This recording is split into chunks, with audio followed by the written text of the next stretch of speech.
Yeah, we had a little. I was trying to get out of the neighborhood, and like 120th out by me was totally impassable. And I actually was trying to get through, and a police officer was kind of like, "What are you doing, man? Get out of here!" So we took that advice and turned back around.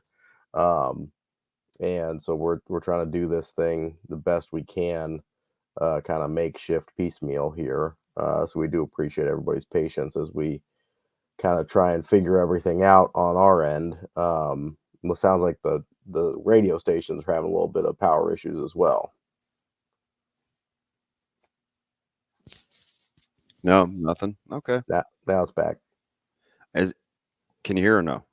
Yes, now I can. Okay. Are you a big piecemeal guy? I actually don't even know what piecemeal is. I just know when you're kind of like Just- patching things together. Yeah. And you just I kind don't. of you kind of is it like the ultimate a la carte? Yeah, I think so. It's like when you're. It's like a hodgepodge is kind of how I think of a piecemeal. You got kind of a little bit here, a little bit there, and you just kind of do the best with what you got. Hey, so what do you got behind you? Is that like Rudyard Kipling? Do you have some Malcolm Gladwell? Like Let's see what we got what here. is in the lab back there? Considering I know good and well those are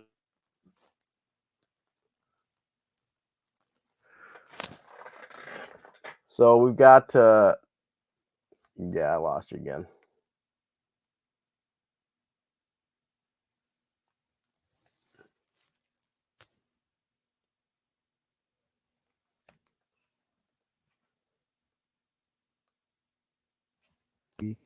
it's a difference. It's Your voice sounds great this morning, though, DB. yeah, I know one thing. It's a good thing I don't take myself too seriously. Like we're here, we're upright, we're alive, so I'm just not gonna be in a bad mood and panic, right? Like we're good, we're good. We'll figure this thing out. This is how I do it. I'm just For hoping. sure. Yeah, you should have seen Sasha pull her truck in. So it's like darn near torrential floods, and she comes in about 51, 52 mpHs. I mean, rolling. Boom, boom, boom, boom, boom. She's like, "Hey, get the door." Her you hands are gotta like you super gotta get full. you gotta get moving so you don't get stalled in that water, man. So, what kind of bizarro world is it that I'm the one that can function in inclement weather? Like that is, it's certainly an apocalypse is coming, right? Usually, honestly, usually I'm okay, and if it Well, like the I got the flooding is real. We're over 2 inches already. And yeah, some places I saw like 3 1/4, and that was probably about 6:10 this morning. if I had been able to get out of my neighborhood, I think I would have been okay, but there's like low-lying areas every way to exit out, Oh yeah, and because yeah, I don't want to give your neighborhood up, but over there between the Dodge I'm Pacific. kinda up on a hill a little Yeah, bit, yeah, yeah, yeah. So and so there's hopefully our guy Hockey Dad didn't have to go anywhere this morning. yeah, because he's on the bottom of the same of one of the hills that I'm on, and yeah, so there's probably a good amount of water down. Well, there is a good amount of water down by the intersection he's at because he's just down the street He's from got me. that big truck too, so Yeah, hopefully I'm gonna need to get like a lift kit or something on mine so I can zoom around like Sasha out there, get through everything. I don't even know what that is. Why would you can you put a lift kit on a Cherokee?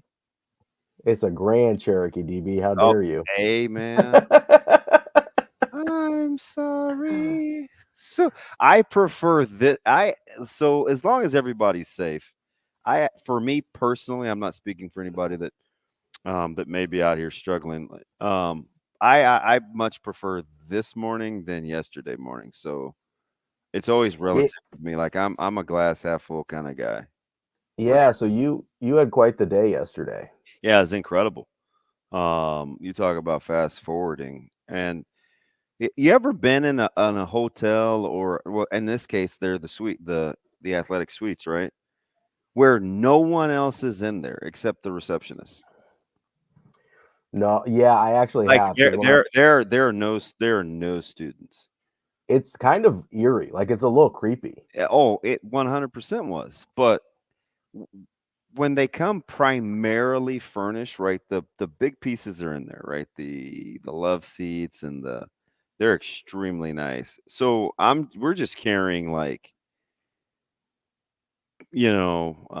laundry stuff, the bedding, like it. There was no huge piece of furniture moving. So it That's was, super nice. yeah, When you're only moving soft goods, it's way better. yeah. So is that the term? I Soft think they goods? call them softwares technically, like in the industry. Yeah. But I don't really know. I'm not an interior designer or anything.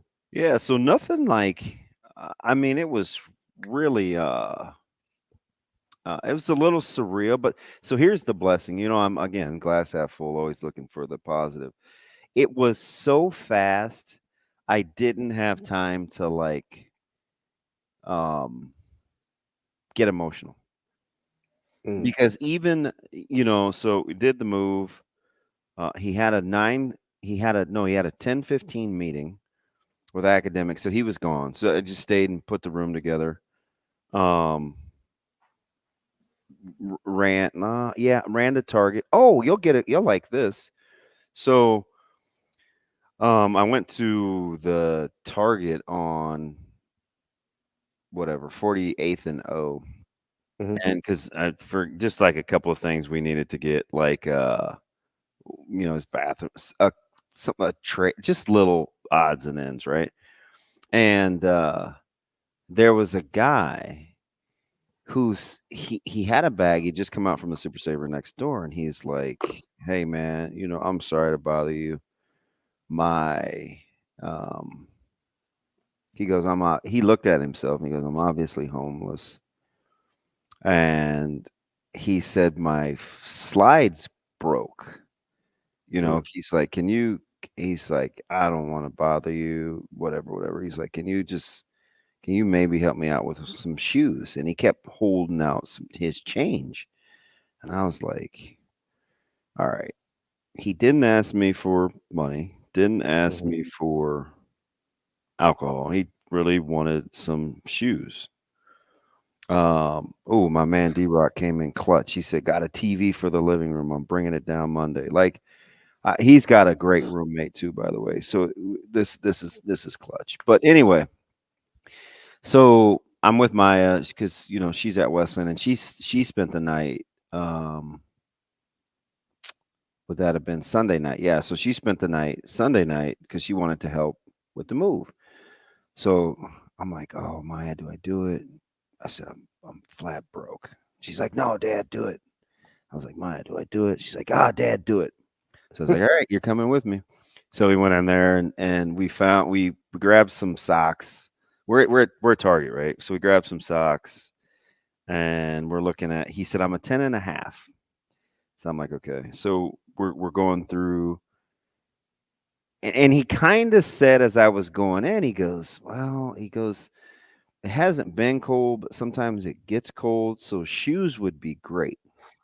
Mhm. He said, "God bless you, man." I said, "Okay, all right." So we're looking at the Skechers. Do you know the first box that I opened? A- And you Mm. got to think OCD, germaphobe, the whole nine, right? The first box of 10 and a halfs that I opened had already worn shoes in them, Robbie. Oof. And I dropped the box like I saw a tarantula on my daughter's birthday. And she's laughing her head off. Short story long, we got some Skechers and some socks, and my man almost cried. So it was a good day, man, outside of the wafting of the smell when I opened that first box of shoes. I didn't recover till 1:30, my man. We'll take a Oh, quick break. We'll be back. We're here, kinda. It's Hurrdat Sports Radio live from Pillar Exterior Studio. Back after this. Welcome back. We're live. We're rolling. Doing good things. Ravi is safely hunkered down in his humble abode that looks a lot like a museum.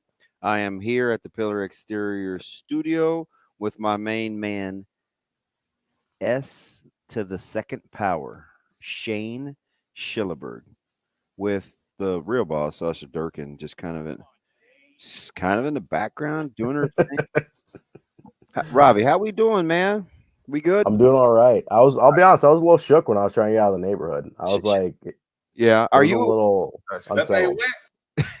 full Yes, disclosure? Are you a guy that panics? Are you kind of panicky, or are you cool with it? not It's not okay. really. I mean, dudes can admit this.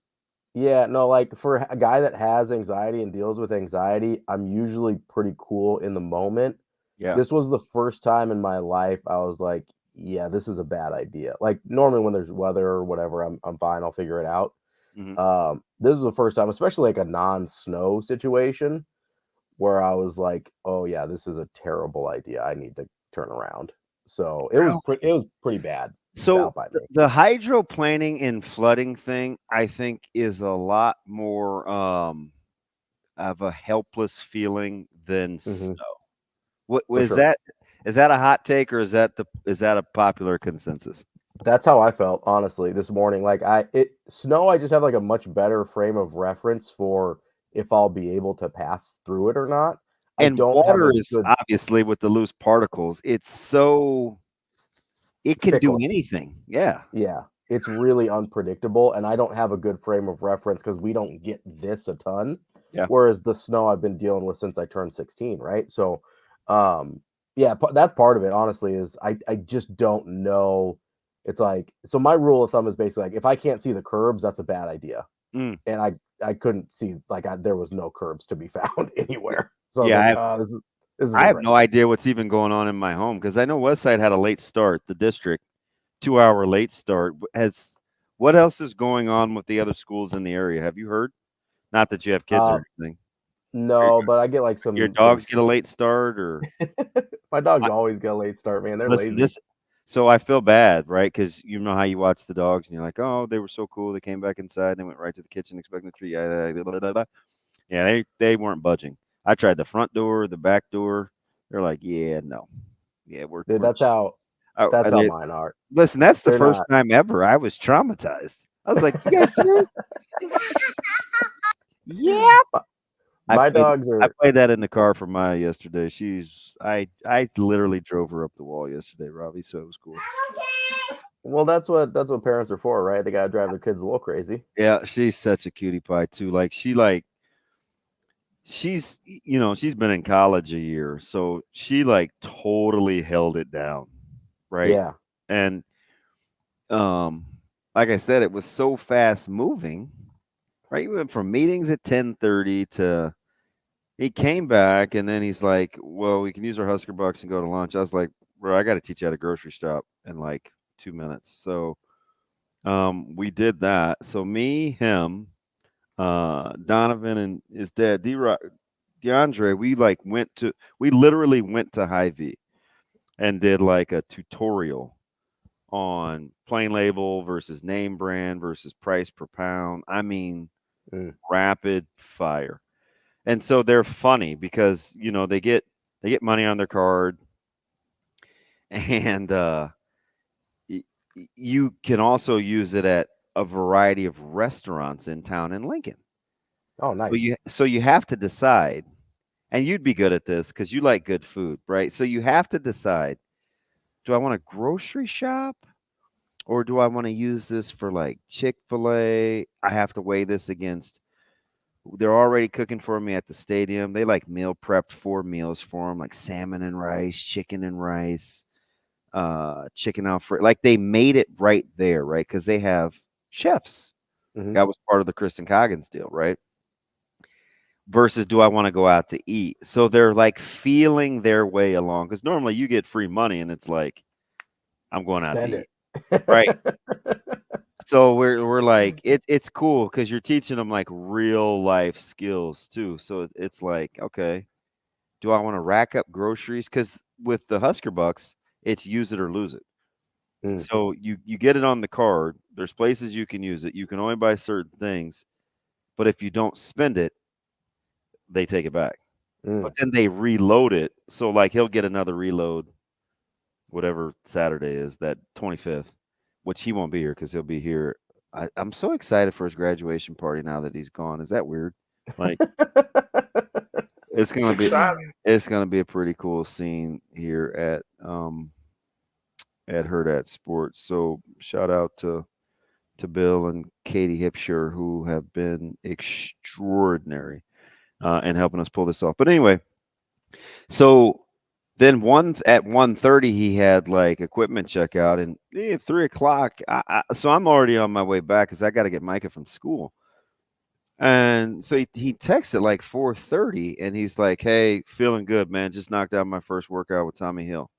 I was like, "Why is T Hill in Lincoln, right? Like, it's slim pickings. I like Jay Lloyd is there. I think Jamari is there. Butler. There's only like a handful of guys, right? Because this is pre-session. So if you're a veteran, you're probably trying to go home. But like they had a handful of guys still left, so that was cool. He knocked out his first workout with Donovan, and we're off and rolling, man. Off and rolling. I'll send you his schedule. If you think that it's not organized, it's organized. Oh, I mean, judging by the official visit schedule that you sent me, I imagine his like daily schedule is just as regimented, right? And like scheduled out and boom, boom. So Perduzzi, who's handling like the transition, Coach Felder, even Dr. Elza. So Dr. Elza like came by. She's like, "Hey, how y'all doing? You need anything?" Like they had guys to help move, and it was kind of surreal. It was much faster than I wanted it to be. But it is what it is. It's over.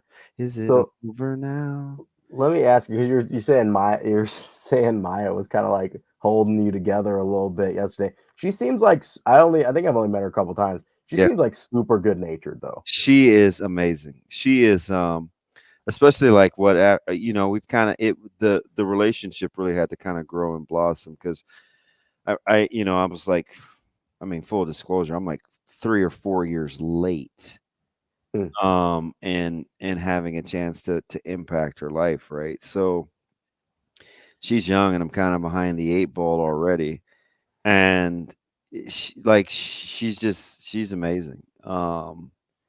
She's very, very mature. She's very mature, and so we have a lot of good talks, and she ate with us on Sunday, and she's kind of like the elder statesman, so she she holds it down, because she's at Wesleyan right down the road, and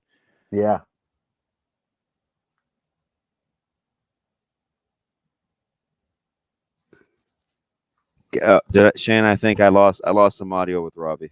We're back again. Back. Okay. So she's really, really, really close with Micah. She's close with Caleb. Close. And ridiculously close to Zoe. So like we're all in the same car for the first time in forever. So it's just jokes, man. So it didn't really set in, and it's not going to. Like we've totally transitioned into the next phase. And so like I said, the cool thing was I didn't get a chance to get emotional.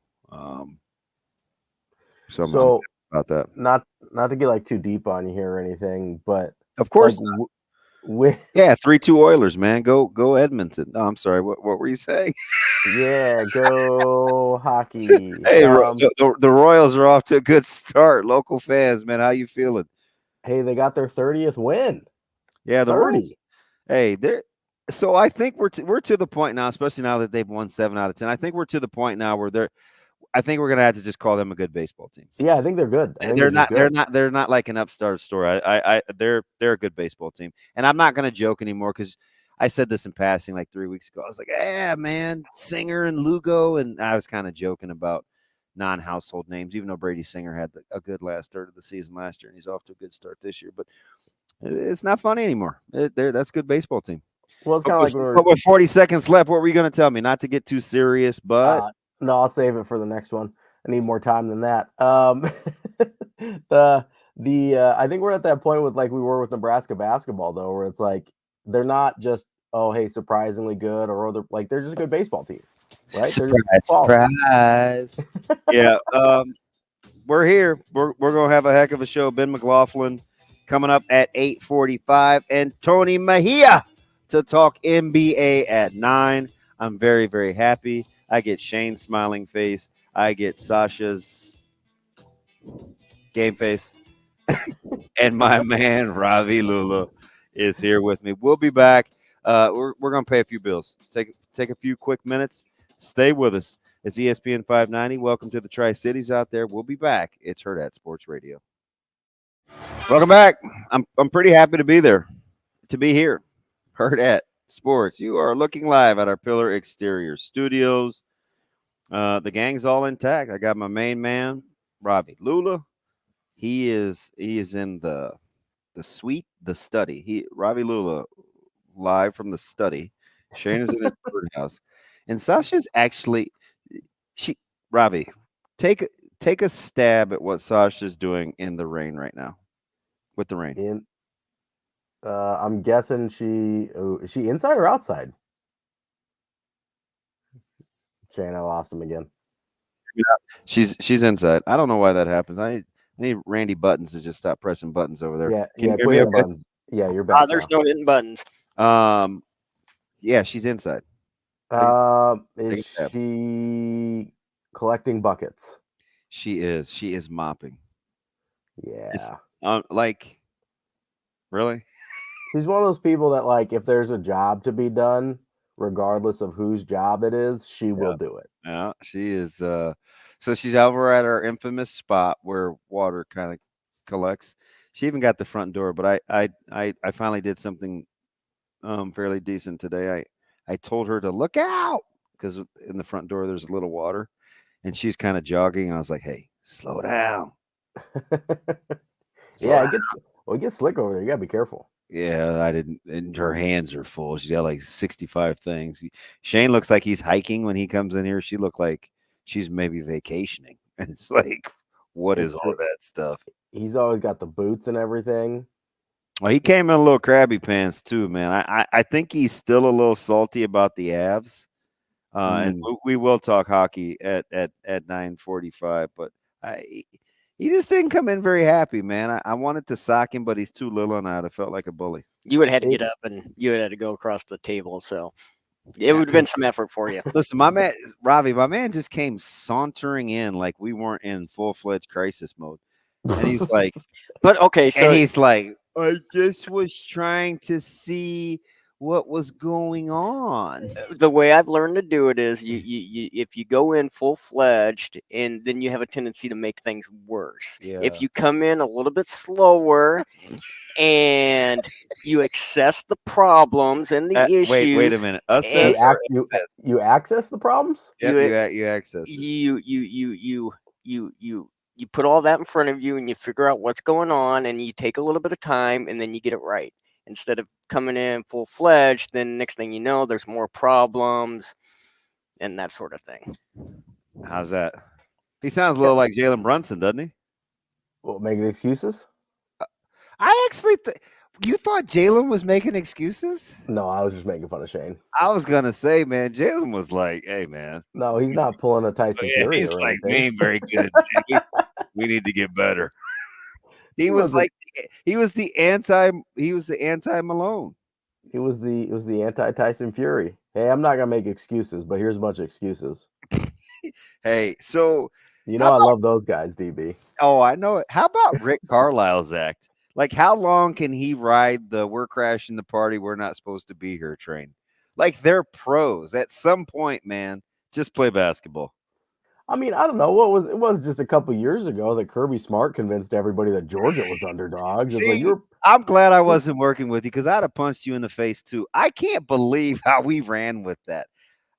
The Georgia thing drove me crazy. Because how so?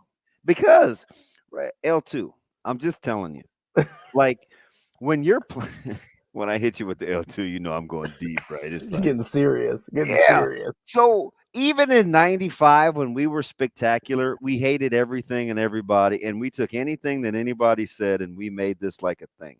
So when and some of it is real though, because you got to remember, let's say 30 people vote, 30, right? I'm just pulling that number out of Shane's rear end, although I'm not using my hands.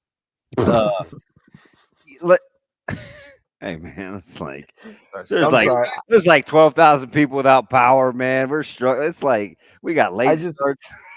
I I'm just had trying to this. keep it light. I gotta tell you. So the reason I almost lost it there was because one of my old dogs used to eat like socks, and they would only pass about halfway, and so I would literally have to pull half a sock out of my dog. Oh gosh. Oh, you touched it. And it was Okay. very similar to Hey, listen, the listen. scenario you just described with Shane. Stop it. Stop it. Wash your mouth out. You thought I was tough? This jump will kill you. Yeah, Apollo, tell him. Hey, so No, I get what you're saying with 95. I do, and I get the internally. So like I said, like if there's 30 voters and 10 don't think you're gonna win it as the defending champs, you're mad. Like I didn't think that was manufactured. I thought the media was really childish on that one. I did. I was like, you guys stop trolling all the goddamn time. Like if you're in the media and you've competed at a high level, you wouldn't have made fun of that because you're always looking for the slightest edge. And he was right? Like and it wasn't Kirby Smart. It was I think it was Carter was the one. It was one of the players. Yeah, it was one of the players. It was Carter. I think that clapped back. And like I said, if that's his take, man, then we're riding with it. We're riding. Yeah, listen, I understand. There's Steve told us to stick to sports. Leave the no more dog stories. I'm sorry about that. Although I do feel bad for my neighbor though. Yeah, that was rough. That sounded rough. Both of them, and they teach too, so they start early. Like they're probably out of their house in the 5s, maybe late 4s, early 5s. That right? teacher life is rough. It wasn't for me. For me. And so like when I saw him, I was trying to get boot out. It's like 5:50. I'm like, come on, man. Come on. Hey, you want to go potty? Come on. I'm like doing all the weird voices, right? And I just see them, and I'm kind of on that incline, right? And they're like sprinting down the hill. Yeah. And they had their big furry retriever looked like, I don't know, he was thin. Like he was so rained on. He was like he lost about half his body weight. and the poor little dog, man. I was like, this dude ain't gonna make it. We may have to pick that dude up. You ever tried to run down a hill though? That's miserable. Well, especially when it's like raining and wet like that, you're about to eat it. Yeah, and the people that I always honk to that probably think I'm crazy, they weren't even walking. I honk to them every day, kind of like weird people that look like Shane, under 5'3", like honk when they go to neighboring states. They cross. Yeah, I always honk at him because he has a huge Nebraska tattoo, and he's always in Husker gear. And so I want to stop, but that sounds just like me. But do you stop behind him and get out and run, or do you pull ahead and get out and then scare him? Or do you just drive slow next to him and roll down the window and not ask them if they want any candy? You talking? What's the proper protocol to talk to people that are walking when you're driving? I mean, if I look like you or me, I don't do that. I just keep on rolling. Come on, it's Nebraska nice. What are you talking about? Yeah, I would just kind of do like the wave and she waves. I check the rearview mirror. She gives me she waves all the time. Oh, especially if it's a woman, do not stop. No, it's a man and a woman. Oh, okay. If they're together, that's better. Jeez, Ravi, what? I'm just saying, Ravi, Lulla out here down on mankind. No, I'm just saying, a woman in that situation would feel very uncomfortable if she was by herself. Okay, so that's not cool to do. Why to do to somebody. Brother stop his vehicle and get out and talk to me? I just wanted to introduce myself. Yeah, I would maybe I would stay in the car though, because that's safer in the car. I can't. That's fine. I can't stand you. Well, listen, you got to think about how it makes other people feel. When this is Ravi being other-centered. Listen, I know it's rare, but it does happen sometimes. Actually, I'm being me-centered because I don't want to get the cops called on me for not doing anything, but people thought I was doing something. So really, it's still me-centered. But I can frame it as being concerned for others. Mostly, I'm just trying not to get all Scotty Schefflered up in here. Oh, Oh, speaking of which, when you get back, I gotta show you a fantastic DM that I got from. He's a police. I can say this. He's a police officer. He said way in the very northeast corner of Nebraska. Okay. And it's great. And he goes, "You're probably not gonna read this." I'm like, I read short of like the weird women that like have funny pictures in their avatar that say, "Hey." Yeah. I'm responding to almost every DM. I'm at least gonna read them. I may not respond to all of them, but I'll read them. And this one is good, right? And at the end, he said, "Keep up the good work." So I'm always all in. But we were going through kind of scenarios, and my man Tony is on me about Scheffler. I think TG, he kind of got mad at me, Ravi, when you were having your meltdown over what happened. Meltdown seems aggressive, but okay. I know, right? I tried to slide that in. I was hoping you weren't listening. When you were going through your explanation of plausible things that happened, and he kind of barked at me, and I was like, "Hey, man, like relax, like I'm whatever." So he's sent me a couple of things over the last couple of days for me to read through. It's going to be an interesting situation. It is. I'll be really interested to see. I know they delayed his arraignment, and I'll be interested to see what the time frame looks like on that, or if they end up dropping charges or whatever. But surprise, surprise, the Louisville PD didn't have their body cams on, so I'm shocked by that. To be frank, hey, listen now. I'm stunned. I'm stunned. We're trying to move on past the no knock. Okay. All right. And we're not going to make this about Brianna. I'm stunned that the cams weren't on. That's all. And we're going to talk about if Creighton needs a new baseball coach, the direction they go. Lots coming up.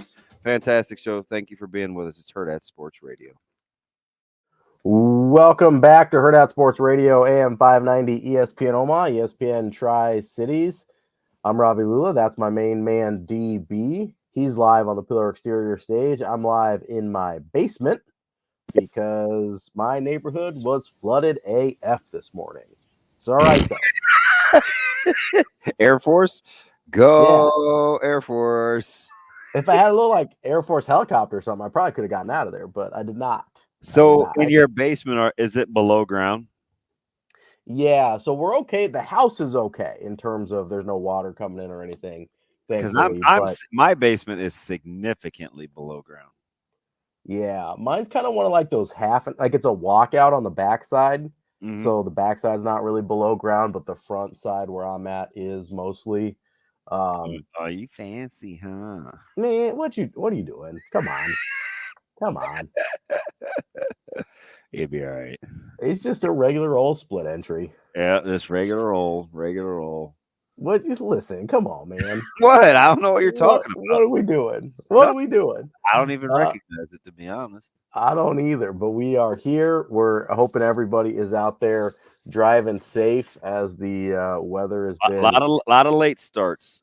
I don't know if this is true or not, L2, but are we supposed to get round 2 later this afternoon? Yeah, so my meteorologist, aka my mom, says 11 to 3. We're gonna get round 2. Oh, God have mercy.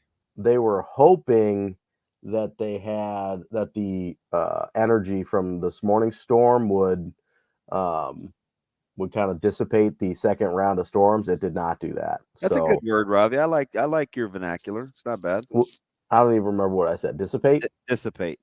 Yeah, that's a good one. I like that one. But yeah, my mom says. Does your elbow hurt from the back padding? No, my elbow. I'm actually doing okay. I had another tennis lesson last night, but it's doing okay. No tennis elbow for me yet. Oh, you something else? What? I like tennis. It's fun, man. Yeah. You're right. Listen, I'm just trying to get out there, get a little fitness in. Trying to exercise a little bit. Yep, I got you. And I'm not running. Come on. Like Forrest Gump, baby. I was running. I'm not going out for a jog or anything. You should actually be in a good mood before we get to our next topic, because how many is that in a row for Devers? 6? That's six in a row. Breaks the Red Sox record. 4, 6, 8, 12. Yes, Coach McGuire. I was hoping to run into those guys, but of course they have this little thing called recruiting, and They're busy. I think they need a little break. And I was talking to Huskers X's and O's. I just want to say his name. I don't know if he greenlit us. Sometimes I like stumble over it, but anyway, you see Dave Merritt Sr. reaching out to Cam Taylor Britt over Twitter. Hey, get my number from Coach Rule. We have some things to talk about ASAP. I'm like, man, come on, man. You coach in the NFL. Like, this isn't a new thing. Like, stop being attention seeking. Like, let's just go to work, man. Like, that's like the 15th thing on social media that he's posted. I'm like, I'm hoping Junior is a little more low maintenance than this. Although I did see the Lincoln, what's good, hey Nebraska, what's good, which is fine. Yeah. I mean, I don't really get into that. And I don't know.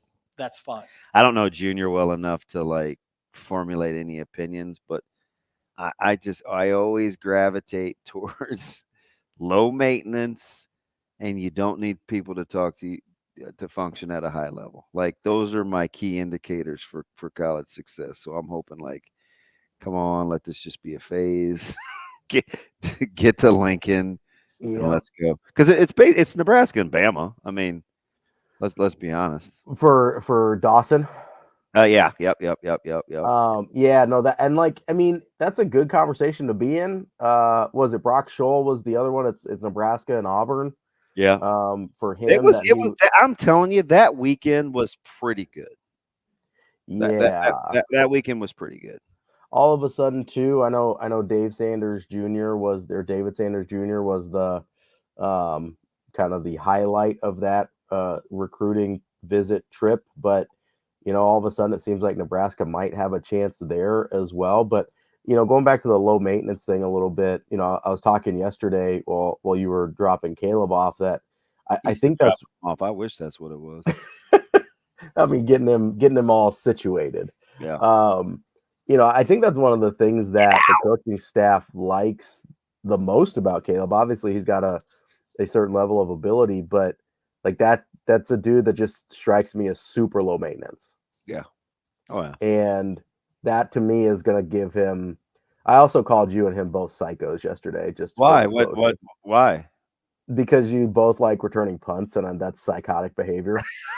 Oh yeah, he's all. So, in his defense, he doesn't know any better. Like, yeah, I mean, since he's been like, he doesn't. It's why he's a Carolina fan. It's why he likes, I mean the Panthers and the Steelers and he didn't know any better. And the only school that I didn't do, or the only team I didn't do that with him with is Nebraska. So his habits and kind of, he runs into things at a high rate of speed because he's done it his whole life, right? He just doesn't. It's just normal. Right. I mean, so he can be a psycho. It's my fault. Well, yeah, at least he comes by it honestly. But I was just talking about how anybody who really enjoys returning punts is like a little bit nuts. Yeah, it's very, very. So especially, I don't know if I could be as good. I don't know if I could be as adept at catching so many punts now as then, because punters are so much better. Mm-hmm.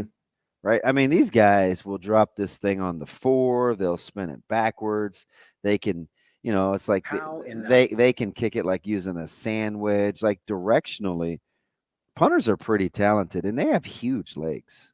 You know what I mean? Yeah, they're kind of like working their short game out there, like golfers. Like, they're like 100 yards in, they're just kind of putting it wherever they want. Yeah, and it's funny too, because I was went to a couple guys on our team, Anthony, DJ, and not DJ, Fudge, that's Dad. Anthony, Teddy, and JQ, all had their graduation party at the same time. So,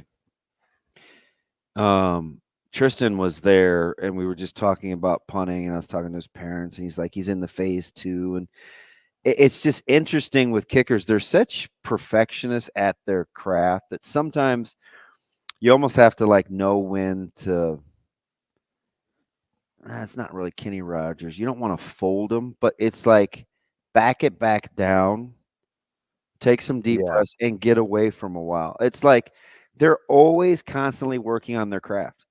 You ever see special teams guys, like even in the offseason and they get a ball in the hand, they just like can't help but to kick like 50 or 60 balls. Mhm. And it's like you don't see running backs doing that. You don't see wide receivers doing it. You just don't. Like if quarterbacks and wide receivers are playing catch, like it's not as intense as like kickers driving footballs all the time with their foot. You know what I mean? Yeah, it is a very, but it's also, it's like one of the only things they can do. Like, you know what I mean? Like they can work out and whatever, but most Oh other yeah, that's positions, a good point. That you sound like Hurrdat right there. Like I used no, so full that's funny you say that. So full disclosure, like I would get on him sometimes about like just being super meticulous. And I was like, it's the baseball creeping in or whatever. And he's like, blankety blank blank, bleep, bleep, bleep, bleep, bleep, bleep, you, bleep, bleep, bleep, bleep, kick your rear end in Nintendo hockey, bleep, bleep, bleep, bleep, bleep, bleep. What else do you want me to do? I'm a kicker. Like that's always how he would end it. You know what I mean? yeah, like if you're like I if was like, you're oh, running you get back, some reps in at receiver. You got a good arm. You can play QB. And he just, my man was intense. yeah, like if you're a running back, you can work on like your pass pro. You can work on different types of reads. You can work on receiving out of the backfield. You can work on cuts. You can work on footwork. Like you can work on a ton of stuff, right? Yeah. Wide receivers, same thing. Like corners, quarterbacks, whatever. You can all work on a ton of stuff. If you're a kicker, you're basically just doing the one thing, right? Like you don't have a lot of other options if you Yeah. want to get work in. And I feel like that personality type skews a little OCD Uh, in terms of the kicking game. And yeah. so they're gonna get work in, Mhm. and there's only so much they can do, right? It's just, hey, this is what it is. That's why they can treat those things like a pitching wedge now and land it at the 2.5 and spin it back to the 4 and call it a day. Oh, it's like Tupac said, man, I ain't mad at you. I get it. I do. I just think it is I would like to see special teams find a way to become more relevant other than just, place kicking. Like I Mhm. want the return game to be a thing. I want kickoff coverage. And it's listen, it hasn't been great with Nebraska the last handful of years. So as we tinker with the rules to bring the return game back, which is where this whole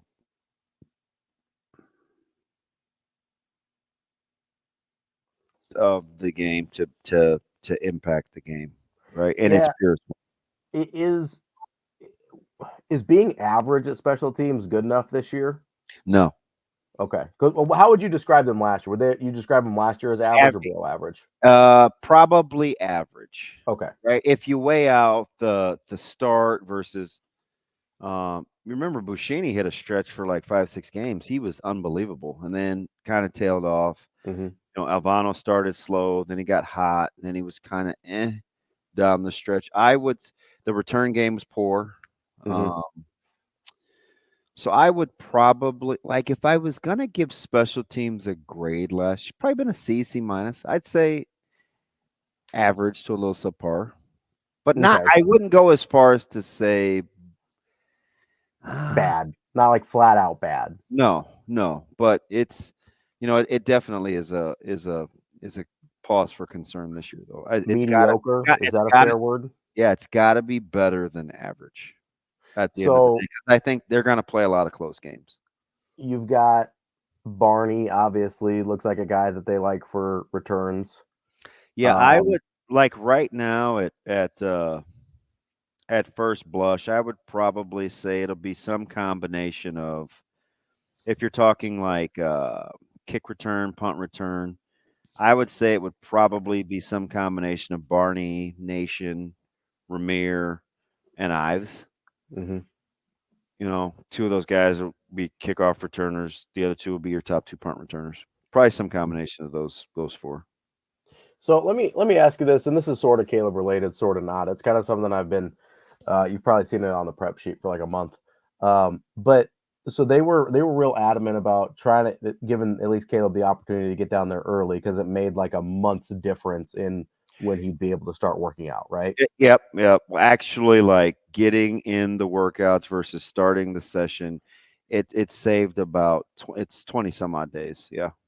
So let me ask you this, because I've been really curious about sort of the stages of development that guys go through in the off season.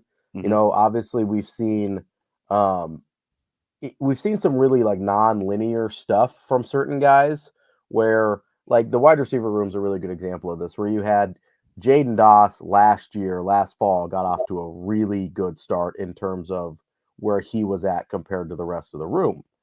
And it seems like maybe he's progressed at a slower rate, whether it's injuries or whatever. I know he dealt with the hand thing for a while and everything else, but it seems like he's progressed at a slower rate than, say, like a Jalen Lloyd, who has sort of taken off in the off season and towards the late end of last season. And so, like, I guess how much difference can a month make?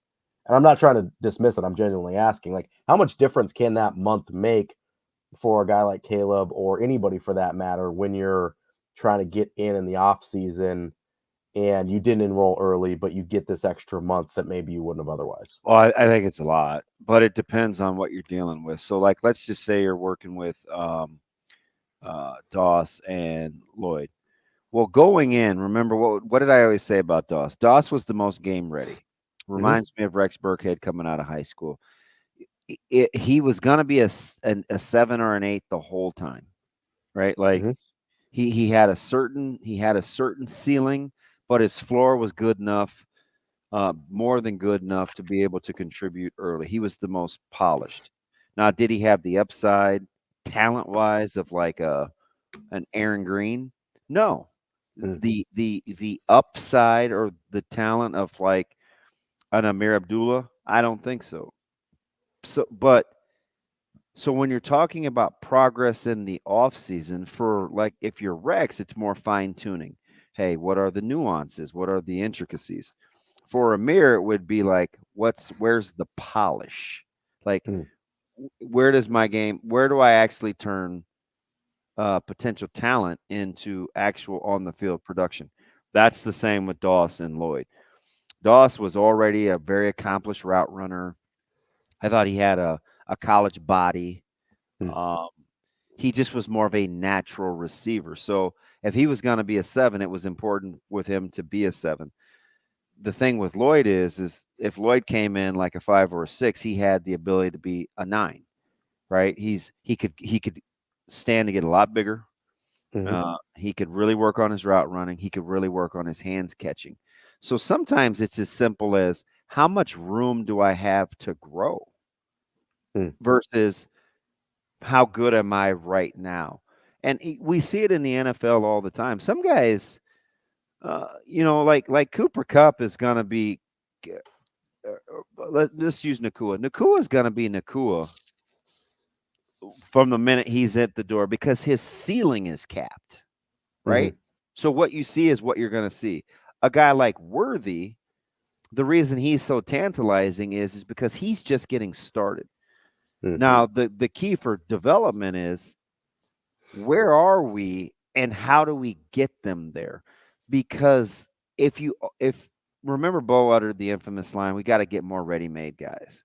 And then people say, oh, we can't develop. But Bo was to the point where, like, I think I can win games. I want guys that can play so I can teach, right? My teaching will allow them to next level because I'm pretty smart. And he was. So it was hard for him to go higher level with, kind of his bracket coverage and two gapping and how he wanted to play it, if physically you weren't at a certain place, because then you have to develop and you have to teach. And it just didn't always correlate into being able to high end guys like right now. So I think the key is what's your margin for error while you're waiting for guys to develop? If you're going to get raw prospects and develop, you better have some guys in the meantime, or plan a way that you can hold it down while you're getting them to high end. You don't want a lot, if you're a development program, you don't want a lot of low floor guys, but you can roll the dice on a lot of high ceiling guys, if that makes sense. Because while you're developing, you still need to be able to rack up W's. if you bring it back to, like, let's say you asked about Caleb real time, I've always said this is he's a blank slate, right? Mhm. He's never really trained. It's scary, right? He's never really trained to play football, right? Right. He's never had an off season. Never had an off season, never really lifted, never really ran track, never really, worked on running form. He just was out there, just whatever, right? So when Mhm. you look at a guy like that and you pit him against, who'd be a good example? Who's more of a natural, like a Boodle, Mm. right? Who's grown up a DB. You're comparing ready-made versus what he's gonna be. And in the meantime, you have to coach both types of guys, right? That's the difference between resigning yourself to like a developmental program and getting guys that are really, really good already. Because your guys that are really your 5 stars, like you're fine tuning, you're not really developing, right? Those Right. guys are kind of, for the most part, 5. I won't get into 4s because that's way more subjective Yeah, that's than a 5. crapshoot on what they are, You, honestly. you know what I mean? So Yeah. I think depending on where you are emotionally, a month is it, like for instance, let's say you're highly talented at your job, but you just need a little bit for the know-how. Okay, what's the protocol? How does this work? Mhm. They hired me to be a natural, but how do I fit in with? You may need the first couple 2 or 3 weeks just to get acclimated to the work environment, Mm. right? Yeah, for sure. But if you're not, let's say you got tremendous work ethic and you're pretty malleable with your personality and you can fit into most environments, maybe you need to fine tune a few of your skill sets. Mm. So it For just, sure. you know what I mean? It just Yeah. depends on where you are. But in that program, with what they do, like I said, I'll shoot you the schedule with what they do on a daily basis. A month is huge. Yeah. A month is like, you got to remember. Yesterday he was in school. Yeah. Like literally act like Like he's in class. literally, yeah, he's in class. So Yeah. that I'd rather get that month out of the way and go get the workout in versus, reporting on June whatever and not really getting acclimated until June 13th. Like it's a lot. Yeah, well, and it's interesting because I think you're seeing what you talked about kind of in real time with the guys they've recruited in the first couple classes versus some of the guys that you see them involved on now, whether it's, like a Brock Scholl or a David Sanders or whoever, TJ Lateef, a high 4-star just got invited to Elite 11 camp or whatever. So you have to be able to, I think maybe that's where people, because it's a different skill set as a coach, right? To be able to take a raw athletic guy and develop him into a football player and taking a nearly finished product and fine tune them into a football player. Like those are different skill sets and being able to do both isn't super common, I don't think. Yeah, and the funny thing is watching this thing from behind the scenes, and these guys are super dark, Robbie. Oh my goodness. Watching this from behind the scenes and figuring out how the sausage is made, even how they built the facility with recovery and flotation devices and emotional stimuli where they have all these pieces of equipment with like electrodes and listening to music and how to deal with stress. Like even as you're building all the toys in your lab, it's super important to figure out who you're dealing with. Mm. You know what I mean? So it's like Yeah. I'm getting this type of player. They have these type of skill sets, but we really need to work on this here. How can we supplement it? We'll do the rest. How can we supplement where they're not good?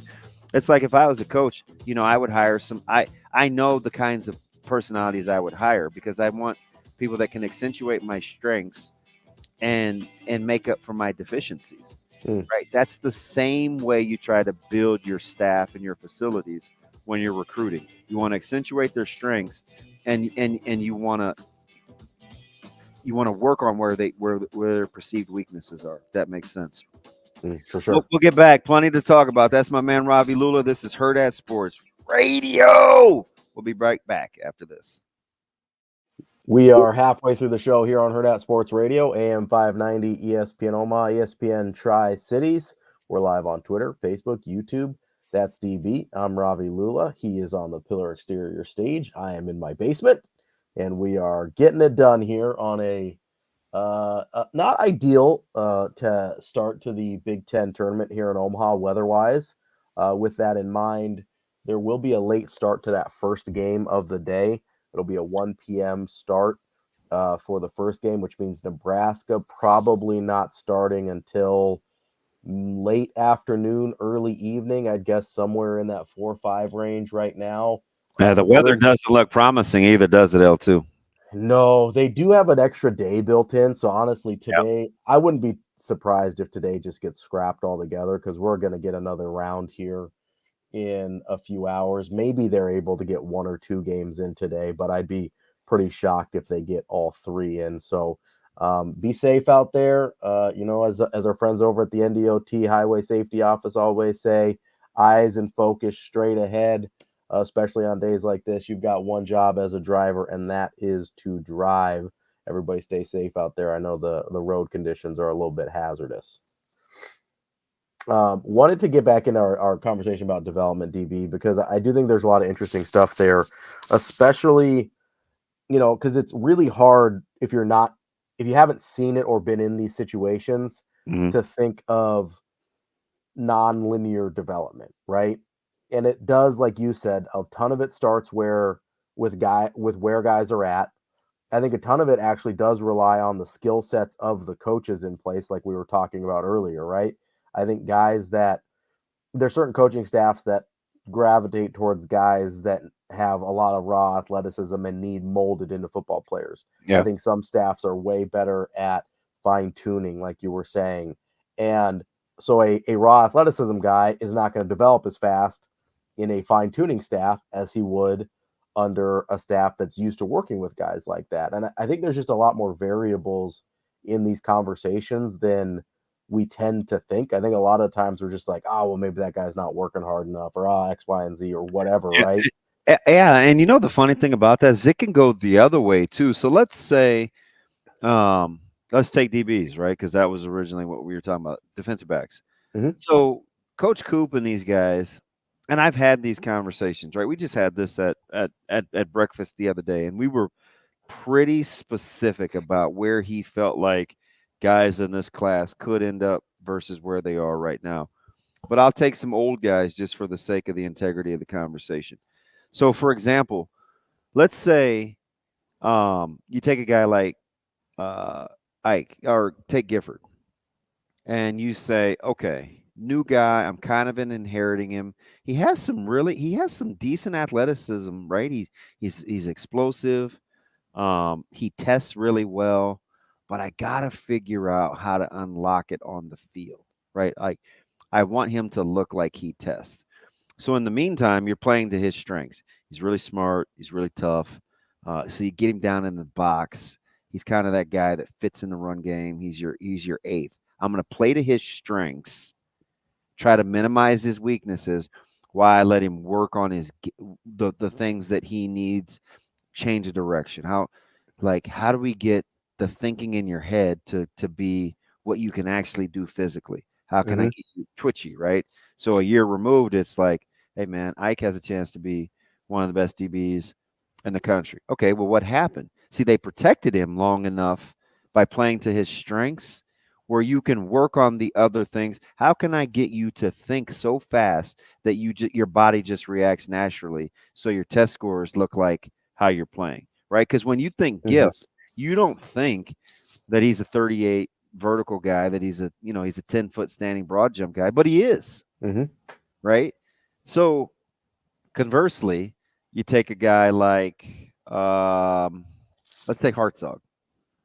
Really cerebral, smart, good technician, little undersized, not as twitchy as you like, but he's not going to get you beat. Typically, I can save the jokes, right? Yeah. Well, while he's playing, you're playing to his strengths. Smart guy, heady, good fundamentals. Typically, guys don't get behind him. I got to understand leverage. In the offseason, I'm going to get him bigger, stronger, faster. So what did he do this offseason? I mean, I told you, this dude looks like the Incredible Hulk. He's pretty yoked, little faster, a little twitchier, a little more explosive. Cool. Now we can get you back in your normal spot. You'll be a heck of a field safety. Oops. Now we may have to move you, but we were playing to your strengths in the meantime. Prince Mclaughlin, what does he do really, really well? Long levers, razor thin, but he's explosive. How do I get his talents on the field while getting the other stuff ready? Well, let him get after the passer, put him on the backside of an underfront, let him work one-on-one. If they use slide protect, so you're playing to his strengths.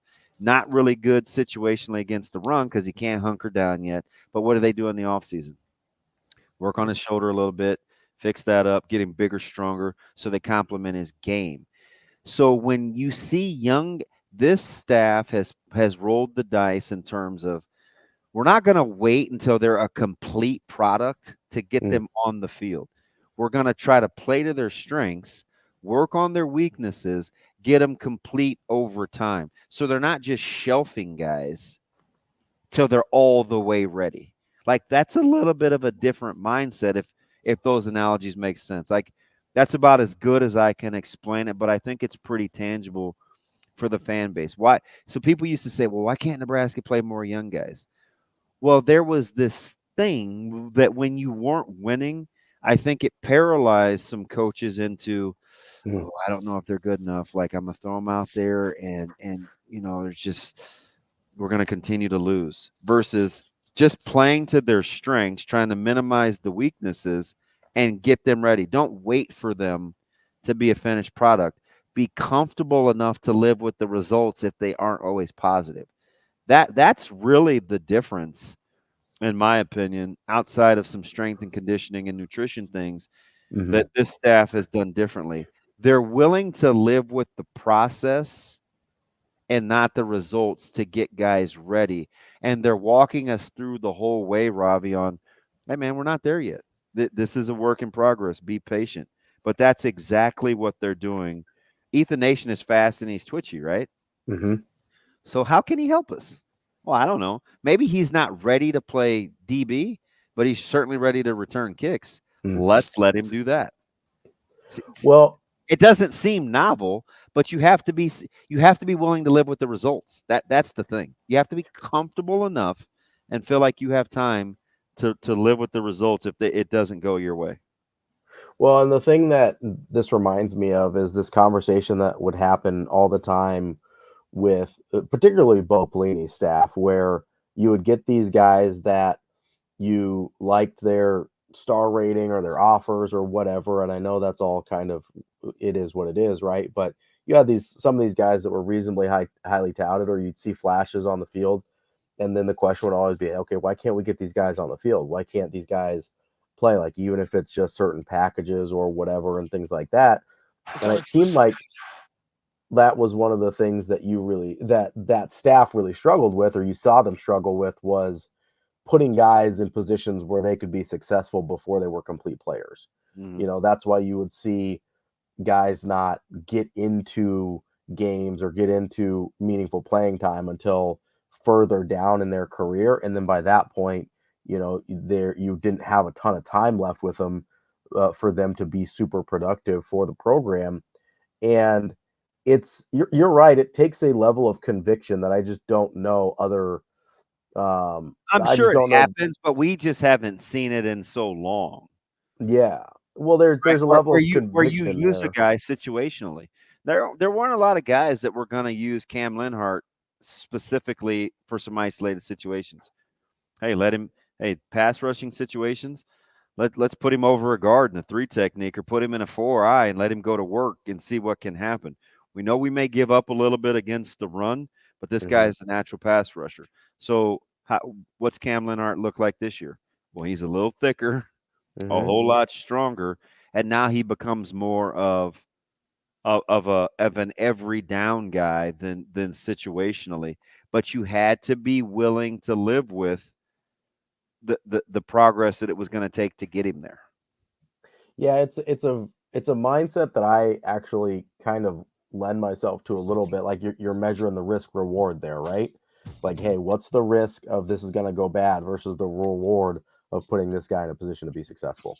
Yeah, and I think they're willing to live with it, right? Like, it wasn't always going to be pretty, but they figure they'll be better in the long run. Heck of a we're just thinking. We're gonna change gears coming back out of the break. We're gonna talk to Ben Mclaughlin. We're gonna preview a little Big Ten baseball, talk Nebraska baseball. Games are pushed back, but we're still here right on schedule. Fantastic show so far. That's my man Shane. Ravi's at home. I'm here. It is Hurrdat Sports Radio. Wrapping up hour number 2 here on Hurrdat Sports Radio, AM 590, ESPN Omaha, ESPN Tri-Cities. We're live on Twitter, Facebook, YouTube on the Pillar Exterior stage. That's DB. I'm Ravi Lulla. We're joined now by Ben Mclaughlin from Husker Sports Network. Ben, how are you this morning? I'm doing well until our whole lives got washed away this morning. So nothing like a little adaptability before a pitch is thrown in Omaha, but I can't complain too much. But B-Mac, you're just west of me up the street, man. How big was your hail? Did you get it? Because we did. We did. I would say no bigger than a quarter. Okay. So I mean, it was significant. It wasn't as bad as some other parts of town, but enough for my 3-year-old to wonder what's this white stuff waking me up at 5:30 in the morning. Yeah, I forgot you got 2 itty bitties. Literally, man. So I imagine storms are pretty fun. Yeah, well, we're just learning what thunder is, and at first it was cool, but now it's not so cool. So that was a short-lived couple of weeks that I really enjoyed. The youngest one, he's not old enough to know any different. So as long as it doesn't wake him up and he's screaming, we're good. But yeah, we're just aware enough for it to be a problem right now. Ben, with the possible, I mean, obviously we've got a late start, hoping to get some Big Ten tournament games in this today still, obviously not this morning, but as Nebraska's looking down Ohio State in their opener, whenever that happens, how do you feel about how the Huskers are playing right now heading into game 1 of the Big Ten tournament?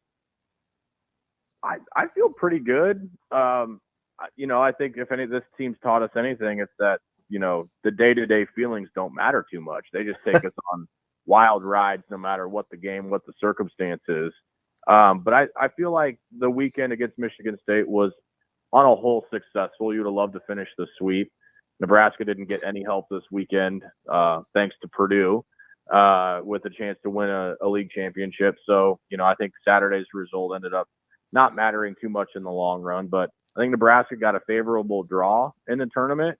And now it's just, your mindset shifts from building a postseason resume to it being here, and you can only stub your toe once before, your season or your tournament's over. So the mindset shifts a little bit, but I love the way Nebraska's built, as a roster. I think they have just as good a chance as anybody else to win this thing. Hey, so it's interesting, right? Because, Nebraska winds up the 2 seed. Illinois was not picked in the top half of the league. It's been pretty topsy-turvy. Meanwhile, a team that was, amongst the prohibitive faves like Iowa, it's win the tournament or go home. Did you see that coming with the 1-2 that they have going with that staff that they've got to win this thing? No, I didn't see it coming with not only their starters, I certainly didn't see it coming with their bullpen, and a lot of those guys were the same guys that muscled them to the championship of this tournament last year.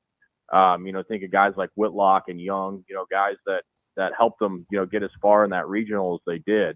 I think that was the strength of their team. And the other thing is they returned a ton of their offense. Mm-hmm. A lot of their guys came back. I know that Honar transferred over to Maryland, but they brought in Kopp, the transfer from Utah. But a lot of those guys, you look up and down that roster with Tello, with Peterson, Wilmus and Moss, all those guys come back. And I felt really good about just Iowa's makeup as a whole. Did not see the start to the year that they had coming. They got out to just a brutal start to the year. To their credit, they were able to win some series and get back into the thick of the race. They obviously didn't play conference this last weekend, but I didn't see it coming with them. Certainly didn't see it coming with Maryland. Definitely didn't see it coming with Rutgers. So there's certainly some surprises, I think, at least in terms of the field of who the fans will see this weekend in Omaha. That's a chunky matchup tomorrow with Iowa and Michigan, man. Michigan was playing in College World Series not too long ago, and Iowa's the pick. It's just, I mean, baseball is like that. It's just one of those sports over time, man. It can be as unpredictable, especially with injuries, man. And coincidentally, Nebraska, for the most part, has been able to remain healthy. Yeah, they have. And, and to your point, from the year-to-year changes, just think of, two guys on Nebraska's roster. Everyone wants to point to Brett Sears, right? Look at the transfer he made from year 1 to year 2. I think if anybody predicted that, Nebraska would have been picked a lot higher in the league. And another guy on their roster, Gabe Swanson, right? This is a second-team all-conference player who had 18 home runs last year, and he's under 60 at-bats for the season. So, Good just point. the variability from year to year is wild in the league. It's not like football or even basketball when you've got an all-conference returner averaging 20 points and 8 boards. You can't just necessarily plug in and replace production from year to year in this sport, and I think we lose sight of that sometimes. Well, speaking of variability, in these tournament settings, you can get a lot of that as well. On Nebraska's half of the bracket, who's a team that you look at and think, they have a chance to maybe get a little hot? Well, Indiana scares me just because their offense. I mean, they could just outslug teams. And we've seen that pitching staff do just enough to where they can win games. I mean, if they hold teams down to 4 to 5 runs with their offense, that's dangerous. Now, a couple of variables here. How warm is the weather and where's the wind blowing at Charles Schwab? Those are two things with offenses that you look at. The wind's blowing in from center. You're looking at an offense that's going to maybe struggle to hit. But if it's warmer out and the wind's blowing out to left or to right, it doesn't play that big. So that's a team that can definitely get hot and certainly roll. Purdue, I don't think is built to win this tournament, and I don't think they have any momentum right now as it sits. Ohio State, I think, is just happy they got in at this point, and they don't really have anything to lose. So that's how the Cliff Notes version of how I'd break down Nebraska's side. Yeah, it's interesting when you take a look at what Illinois was able to do with Purdue, and I get it. Like, Illinois offensively can spurt you. Do you like them as a 1 seed overall, as a complete baseball team in a tourney format? I don't know. Honestly, I still to this day, I might take Iowa over them. I think with what Iowa can do. What, over Mueller and Brecht? Yeah, I mean, Brecht, and if Morgan can throw strikes, I mean, those are 3 guys that can easily carry you into a semifinal or a championship if they're at their best. Illinois has been pretty hit and miss. They got a good front end with Crowder and a good back end with Glassy. And like Damon said, they can just mash. I mean, the middle part of their order can hit the ball out of any ballpark in the country, this one included. So if they're swinging it the way that they're capable, and they certainly did last week against Purdue, that's going to be an electric half of the bracket with them and with Iowa. We're talking with Ben Mclaughlin from Husker Sports Network. Ben, with the regionals obviously coming up right after the Big Ten tournament, how important do you think it is for Nebraska to have at least some level of success here in Omaha? Yeah, I mean, you certainly don't want to go 0-2 because then you're losing your last 3 going to postseason, and that's not what you want. I think it's going to be a little dicey with what you do with your, not just Nebraska, but every team, with your starter here in the first game. I would imagine I would be shocked if Nebraska does anything but pitch off. By pitch off, I mean put the ball in a guy like Brockett's hands, just because you can't go on 2 days shorter rest with your ace. And every team in the conference is facing that same thing. But the one thing Nebraska has going for it that the other 7 teams don't is they're already in. They're the only team that's solidified an at-large berth with the regionals coming up. The other teams, all 7 teams, are fighting for their season. So all the chips are in the middle of the table, and you could see them, bring guys back on short rest, catch guys every single day in the tournament. Whatever it's going to take to win, they're going to do. Now, Nebraska has the luxury of having that pad, but you definitely don't want to go 0-2, and you at least want to give Sears and McConaughey a chance to pitch in this tournament, because if they do, chances are you're going to win at least one of these games. Ben, is there any advantage? I mean, I hope the weather holds off. It doesn't look promising for this afternoon with round 2. Is it an advantage or disadvantage for Nebraska? I get the built-in extra day, but their rotation is already kind of set up, even despite Sunday's struggle. Are they a team that wants to stay on schedule since they're good and not give other teams a chance to rest, or do you think they really care? Well, I think the sooner you can put the ball in Brett Sears' hands, the better. I because see. you I feel good. agree. Because every time he's on the mound, you feel good about winning. So if for whatever reason Nebraska doesn't play today, that might change what Nebraska wants to do with their starting rotation, because Sears is going to have to pitch in this tournament anyway. And no matter what, you do not want to have to face a decision on if he's overworked in the Big Ten tournament for a regional. You want everybody fresh for next week. So he could potentially, in my eyes, all likelihood, only pitch once in this tournament. If Nebraska doesn't play till tomorrow, that he had last week, this is postseason time. These guys are in great shape. They know how to take care of their bodies. The nutrition staffs are there to keep them healthy. I think the sooner you can get the ball in Nebraska's 1-2's hands, the better case scenario for them. Ben Mclaughlin, Husker Sports Network. Ben, we appreciate your time as always. Hopefully we get see a little baseball today, and hopefully the Huskers can get off to a hot start and do some damage here. Not to put you out there, Ben, but where are you going to be hiding out at? Because I've got to get our credentials from Will Call. Are you staying upstairs? I'll probably be upstairs wandering around like a lost puppy. But if you find out where to get credentials, you hit me up, because I haven't been given any information on that yet. I'm waiting on that email. The boss back at the studio says she's going to forward them over to me, so I'll share with you. Very good. Thanks, guys. Appreciate you. We'll see you soon. Thanks, B-Mac. It's going to be interesting. It's going to be interesting. Hopefully they get these games in. I kind of agree with him, Ravi. I hope Nebraska can start as soon as possible, not allow these other staffs to get healthy. We'll be back after the break. This is Hurrdat Sports Radio. Kicking off hour number 3 here on Hurrdat Sports Radio, AM 590, ESPN Omaha, ESPN Tri-Cities, and KFOR in Lincoln. That's DB. I'm Ravi Lulla here on the Pillar Exterior stage. We are joined now by Tony Mejia. He covers the NBA for the Sporting News. Tony, how are you this morning? I'm doing great. How are you guys? Well, we're hanging in there. I'm going to throw myself under the bus here. I went from, and Ravi can attest to this, Tony, I was like, oh, wow, we're just going to anoint the Timberwolves, right? This isn't the same team that was kind of struggling at the end of the regular season, the 3 seed, to see, I told you, here come the Nuggets, to wow, Timberwolves may be pretty good. So it's like, I don't have a good pulse for these guys. I just know they play hard and they D you up. Like, what more do we know than that, other than Edwards is pretty good?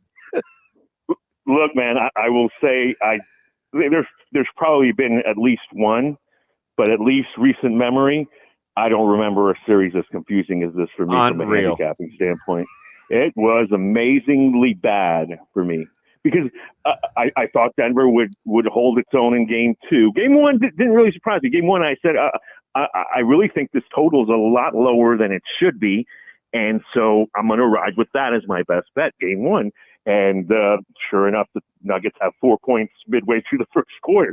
But even still, they got a shot to get the over in the final minute after 3 fall for Denver, and then Aaron Gordon shoots up a ridiculous shot late if he drives to the paint, gets fouled, the over hits, because then Denver would have fouled.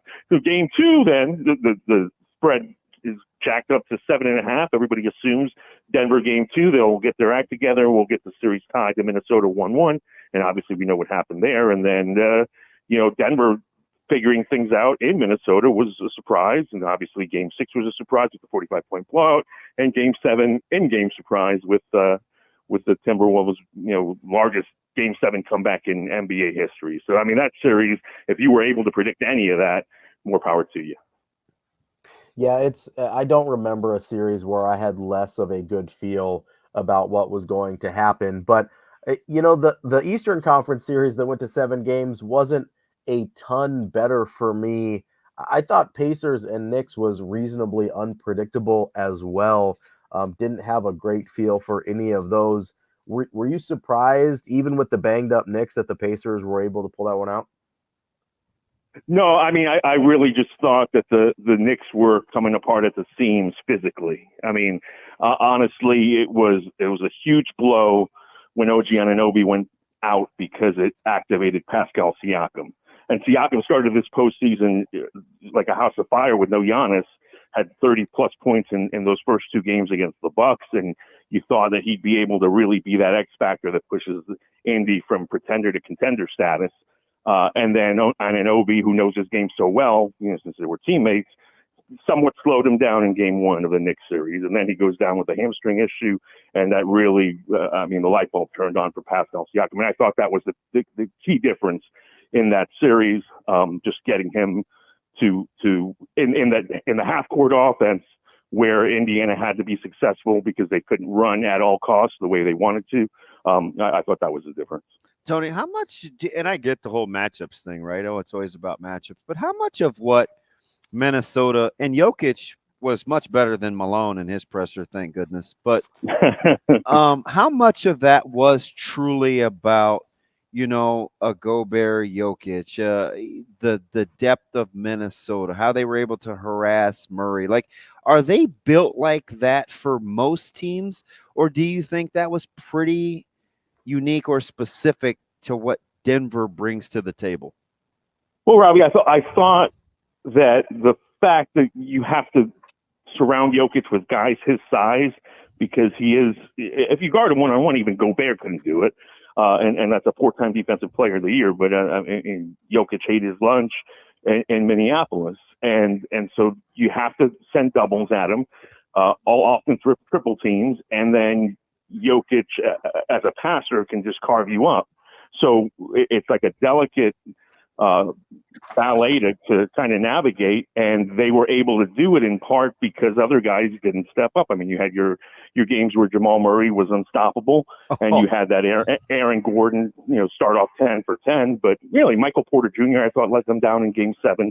He had some shots really rim out. It was unlucky, but if he's more accurate from beyond the arc, if Kentavious Caldwell-Pope has a lights-out game, I think we're talking about the Nuggets surviving that series. But the fact that in that game, in Game 7, Porter Jr. and Caldwell-Pope left the door open with big misses, and Aaron Gordon wasn't the Aaron Gordon we had seen in the previous couple of games. That's the reason why Minnesota was able to stage that comeback. As a Lakers fan, I understand the ups and downs of KCP. That is 100% true. But Ravi was joking with me, Tony. This was probably, 2 games in. He said, does anybody have a higher variance than Jamal Murray? He said sometimes he's like a human bucket, but when he's bad, and we saw it in the second half the other night, just inexplicably losing the ball at midcourt, or he all of a sudden can't dribble. He looks like he doesn't even belong in the NBA. What do you think the Denver media is thinking right now about Jamal Murray, the ebbs and flows? Well, he definitely got a pass from the Denver media for his nonsense. And it would, if that happened in New York or in the East, that would have been such a huge factor in the series, and instead it was kind of swept under the rug, other than him getting admonished for, hey, you're kind of trying to gaslight us by saying we shouldn't be asking about it. Oh yeah, look, in the past,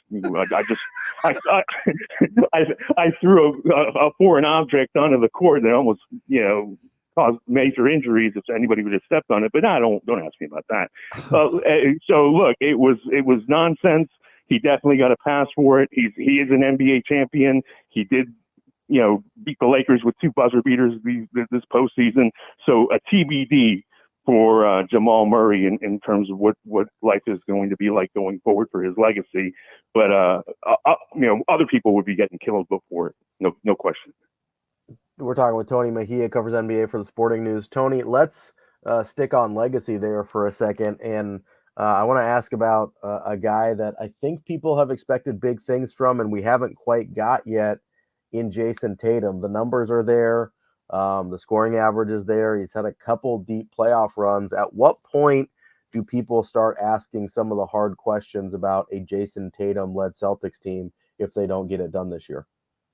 Yeah, they already have started, and I just filed an MVP finals MVP column for this morning, right before I came on with you guys. So that'll show up on Sporting News in a couple hours at the most. But yeah, Jason Tatum is your finals MVP favorite right now at plus 130, and if you're betting that, you're a moron.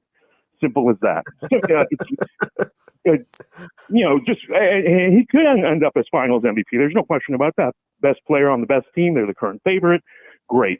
You're betting that at even odds right now with Anthony Edwards and Luka Doncic in the West still alive. At Edwards is at plus 300, or Doncic is at plus 550. Then you don't know gambling, and you shouldn't be gambling. So, but yeah, look, Jason Tatum is your favorite right now. He has had his issues in the postseason. He's got the record for most turnovers in a single playoffs in, I think, 22 with 100.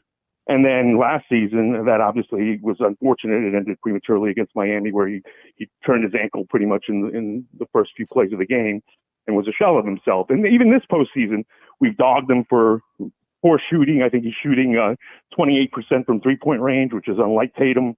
You can make bank on his under for three-pointers per game. I think they've set it at 2.5, and he's done it maybe once, if at all, and he's shooting 43%. So on his own team, you've got Jaylen Brown, Derek White, even Drew Holiday.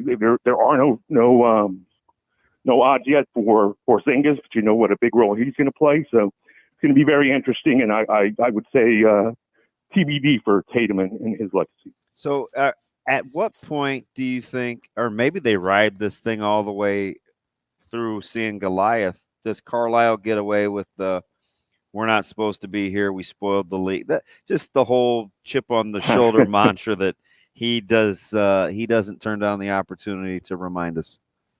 Yeah, no, it's wonderful. Especially he's a former Celtic, and look, when I was covering the league for CBS, he was my first major source and was so awesome to me. So I root for that guy, and he's really a phenomenal person. But he's a hell of a coach, and he's done it now for multiple decades. Multiple teams. Yeah, well, he's an NBA champion with Dallas. Dallas's only title was Rick Carlisle, I think his second or third season, and so there's no question that he's going to get the most out of this underdog mentality. And he's got some playoff experience on his own roster with Pascal Siakam now leading the way, and we'll see. As long as Porzingis is out and then comes back and has to get acclimated, they've got a shot. So if they steal one of these first two games in Boston, I think we're in for a long series. I certainly don't agree with the odds that make Boston such a heavy favorite in that series. Tony, what do you make of Tyrese Halliburton and his inconsistencies and what he has to do in this series, given how Boston will try and defend him?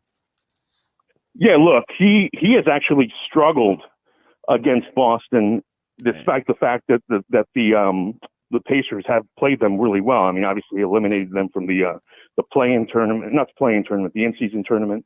But I think he's averaging 15 points per game, which is unlike him, and he was healthy for a lot of those games. So look, he's a pass-first point guard. There's no question about that. He leads the league in assists for a reason. But when Indiana's at their best, he's leading the break with a pass that with outlet pass immediately, or he is pulling up in transition. And so he has to continue to be aggressive. And yeah, he's had issues with his hamstrings and then some other injuries that really kind of cut his MVP candidacy short. But I think we saw in the New York series that when Indiana's most lethal, he's got to be aggressive. So that's what has to stay on throughout the series. And it's going to be tough because he's going to have two elite defenders guarding him in Derek White and Drew Holiday. Tony, last thing from me here. I want to go back to Minnesota for a second because one of the, I think, biggest narrative shifts was with Karl Anthony Towns and the way he played over the course of that series, especially his defense against Jokic. Do you trust him enough to have him be a crucial part of an NBA champion team, or are you still kind of jury's out on Karl Anthony Towns in his 9th year in the league? I can speak out of both sides of my mouth on this one, right? Because I was going to stop you on, do you trust him? No.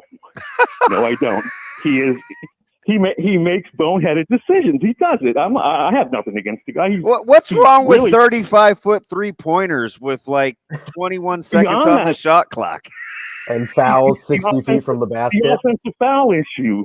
Good Lord. I can't bowl you over every single game. I can't bowl you over twice. You can call me for an offensive foul every time? Good Lord. And but to his credit, he was amazing without Rudy Gobert in that game too. Defensively and just being smart. In this series, you have to tip your cap to him. So from that standpoint, do I trust this version of Karl Anthony Towns? Will they need him to be that person to get by Dallas? Absolutely. But yeah, I mean, look, I gotta continue to see it if you've shown me something for the last 3 years, to believe that you've turned the corner based on something that you've shown for the last 10 days. But to his credit, he's been great. All right, let me get you out of here on this, Tony. And this is a little Laker in me, but I'm also curious because I love the association. Who's more likely to change addresses in the offseason, Jimmy Butler or Donovan Mitchell? I think it's Jimmy. I think Donovan Mitchell is going to end up signing long term. And I think the tea leaves are already there because he's already railing against Cleveland media and that narrative about pushing him out and him not getting along with Darius Garland. Garland would be an interesting discussion too. Well, that I could see, even though they're friendly, the fact that they do kind of overlap, I could see Cleveland making a decision there. But I think Donovan Mitchell is a superstar, and if he wants to remotely be there, you keep him. And then Jimmy Butler, I think he's so tied to Heat culture that it would be hard to see him move on. But at the same time, between the two guys you gave me, I think it's more feasible for him to change addresses just because of the way that this past season went, to where he was missing games in the preseason for personal reasons. And you really saw him not flip the switch until playoff Jimmy was necessary, or they hit a lull and a losing streak. And then all right, well, this is the Jimmy we need, the fire we need. And that doesn't fly in Pat Riley land. That's Tony Mejia from the Sporting News covering the NBA. Tony, we appreciate your time, and hopefully we'll catch up again soon. Yeah, sounds good. Draft coming up, and anytime you guys need me, just call. You got it, Tony. Appreciate you. That's Tony Mejia from the Sporting News. I got to say, DB, one of the things that bugs me the most in, and it's probably partly because of the NBA commercials, but the playoff Jimmy or the playoff Tatum, I hate that stuff. I hate it. Who do you like? Are you Celtics or busts? No, I don't. I know you don't like Tatum, but it's not that I don't like Tatum. It's that I just don't think he's that dude. There's a difference. I don't have anything against him. I think his game is nice. I think he's a super talented dude. I just don't think he's that guy. If he does it one time, could he be that guy? Well, he's had those signature moments. They just haven't won titles. Well, that's what I mean. If he wins the title one time, is he that guy? It depends on what it looks like, right? You could have Jaylen Brown go off for 40 a game, and so I don't know what it looks like, right? Is it Porzingis going nuts and I hope he's healthy. Number one, I don't buy that he's only missing 2 games. If I'm being honest, that calf thing, I'm not buying it at all. Yeah, I don't think he plays. I think they're doing some gamesmanship here. I don't think he plays this series. I don't know anything. I'm not his doctor, but that's my guess just by the way this has been playing out. Hey, so do you think? And I get it. Minnesota's is the best defensive team in the league. Did you just like that defensive matchup against Denver? Is that what you think they're capable of? Yeah, it's going to be, I think, really interesting to see. I think they were particularly suited to defend Denver well.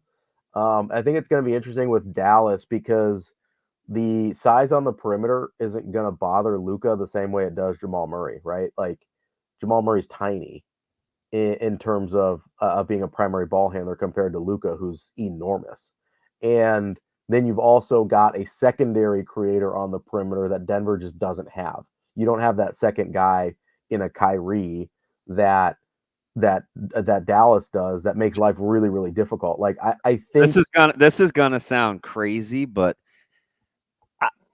they could harass the heck out of Luka if they wanted to, because he's not a blow by you kind of guy. He's a crafty guy. Yeah. And they're so strong with their wings. I just think Luka's strong. Like, that's what I think the advantage is for Luka, is he's strong enough to deal with it, whereas Jamal wasn't. Yeah, I'd be curious to see if they wear him down. He never looks like he's in great shape anyway, but I mean, he may have, he's flourished for this long. I think the problem is it's going to be hard to, because they were throwing like doubles at Jamal Murray. They were doing all sorts of stuff. That's going to be hard to do with Kyrie on the floor. That's funny. You said sometimes he looks like he doesn't belong in the league. I couldn't. How about how sometimes he'll just turn the ball over without even really dribbling? Yeah, it's super weird. Like, when he's good, he's really, really good. But I think, is the highest variance player I've ever seen in my life. Like, he goes from legit, like, I can't, maybe I'm exaggerating, but like, I can't think of anyone who goes from like, hey, this guy looks like he's a G League player, to this guy looks like he could be first team All NBA within the same game or same series. I got one for you, and it's pretty easy. Lamar Odom. Oh, that's fair. Yeah. Yeah. That's I had to. I'm like, that's a good one. What are we doing? Like, but we're going back like 15 years, right? Are you addicted to jelly beans, or do you want to play basketball, or how is the Kardashian thing really railing you? Like, what are we doing? Yeah, and then a couple of days later he'll go 14, 10, and 9, and you're like, oh, that's the guy they were lamenting over at Rhode Island after the transfer, right? So he easily comes to mind. He does, for sure. And usually when you have guys like that, like Lamar had his demons, right? Like, he had his stuff that he was dealing with personally, and still it seems like dealing with personally. And usually when you've got a super high variance guy like that, there's an external factor. And maybe there is with Jamal Murray as well, but we don't know about it right now. At least, how would you describe PJ Washington? His upside isn't the same as Jamal's, if you're talking about high variance guys. Really?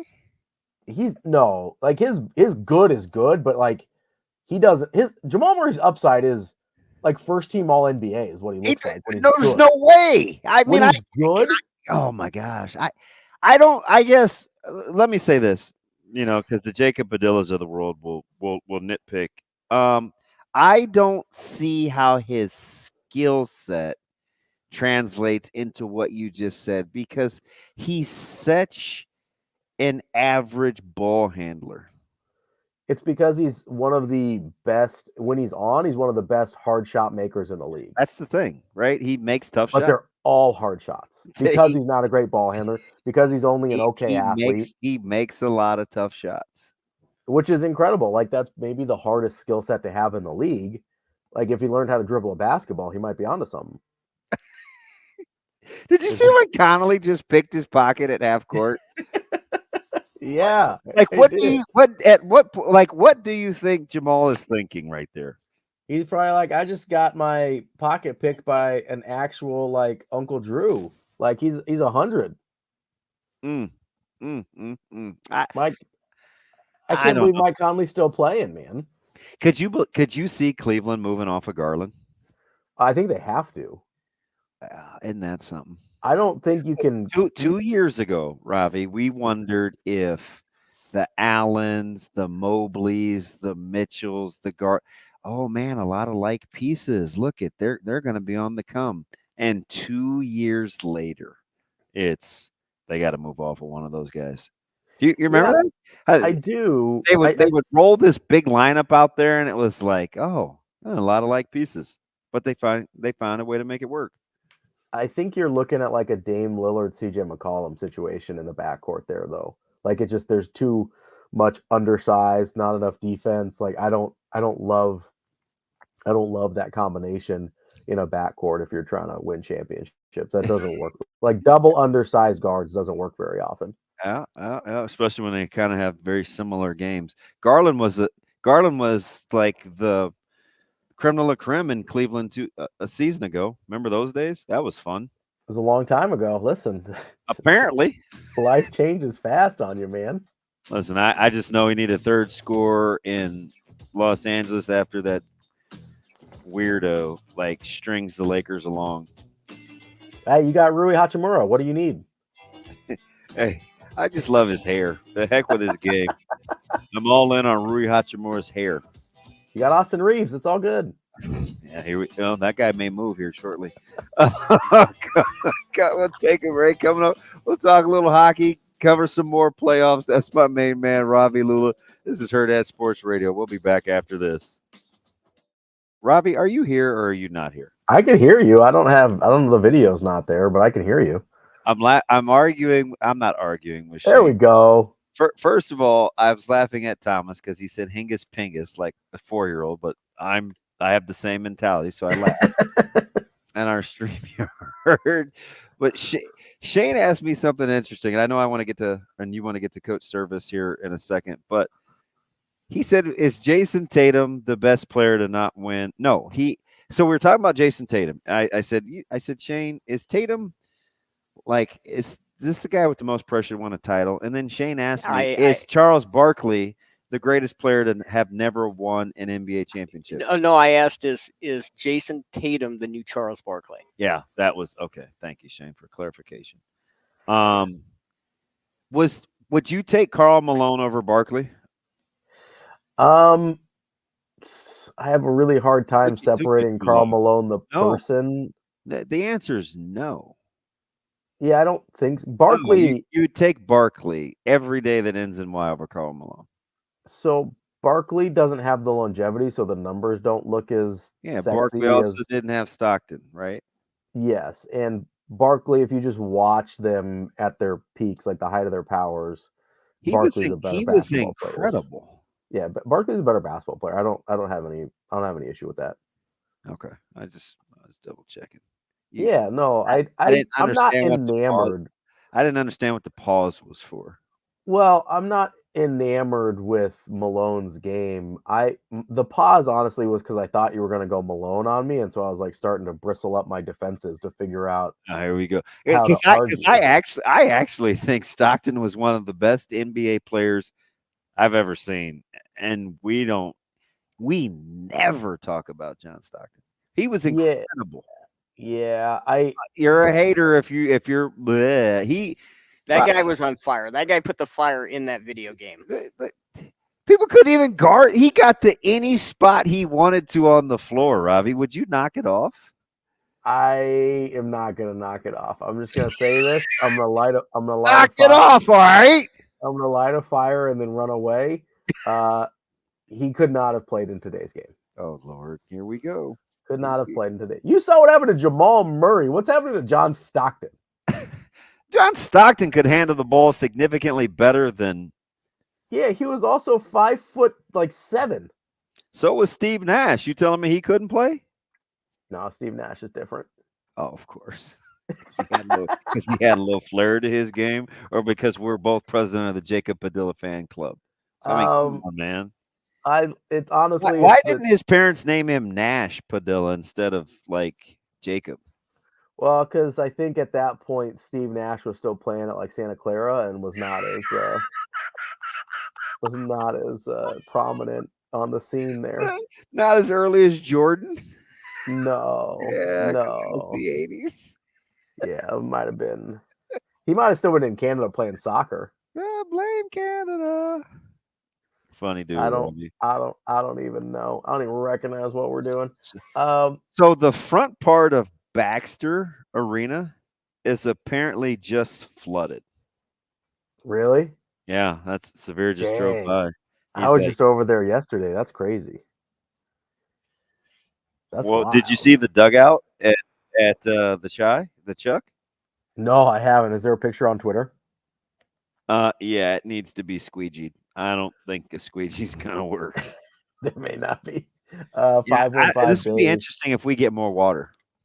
Yeah, I think we're going to. I think at 11 it's going to rain some more. Shane said it's going to rain. Shane said a 100% chance is on his radar. That's not great. We'll be lucky if we get one game in today, I think. Well, he said Shane not to go all Yeah, Bill but Rand- that was Bill not Ranby on you. that was not until 1:00 though. The According- 100%. But you yeah. said it was supposed to start again around 11. Yeah, we'll see it here. He said low percentage though. Lower percentage. Davey, don't send me that guy's tweet.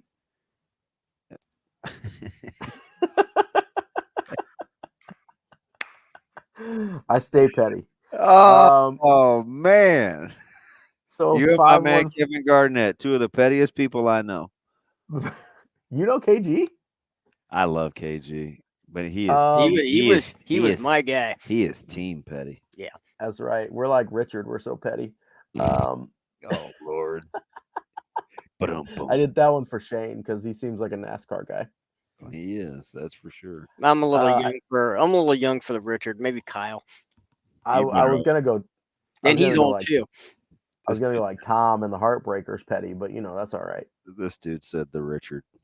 All right. So 515 Dave on YouTube says yesterday Ravi wanted to demo Memorial Stadium, and now he's a Stockton hater. Sasha needs to put me in timeout. Hey, he's low-key funny too. Yeah, no, that is pretty funny. I'm just saying, like, he's low-key quiet as kill. He gets off some nice ones.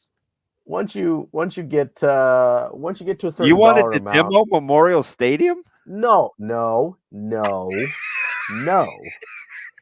People interpret things the way they want to. You know this. People hear what they want to hear. Oh Lord, here we go. I said two things.